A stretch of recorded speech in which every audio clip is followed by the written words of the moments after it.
Orange is the New Black is written by Piper Kerman. Piper is married to Larry Smith and is currently 45 years old. She lives in Boston, Massachusetts, and she graduated from Smith's College. In 1990, Piper carried drug money one time for Alex, her girlfriend at the time.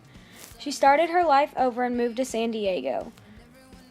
8 years later, she was indicted with a drug charge. 6 years after being indicted, she was sent to Danbury Prison in New York. She was sentenced to 15 months. Piper's conflict is her decisions. Throughout the book, it shows that she didn't consider the consequences that came from her actions. A quote from her best friend Kate says, "I believe that her decision to enter into criminal activity was partially motivated by a sense that she was alone in the world and had to look out for herself." Chapter 2, paragraph 45. Some examples of Piper not considering her consequences is when she cheats on her husband Larry with her ex-girlfriend Alex.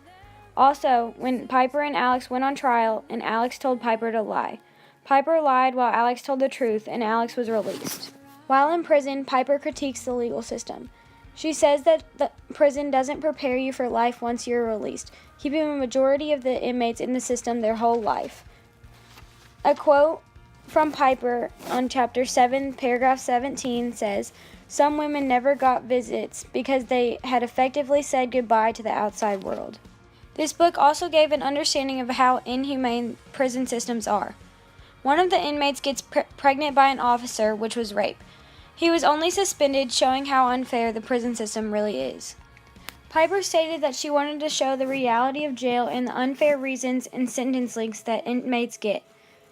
In a quote, she says, "We now lock up 1 out of every 100 adults, far more than any other country in the world." Chapter 2, paragraph 50. Throughout Piper's sentence, she learned a lot about people and it helped many of the inmates. This book showed her struggle and her mistakes while showing that not all people in jail are bad, but they don't know how to survive in the real world.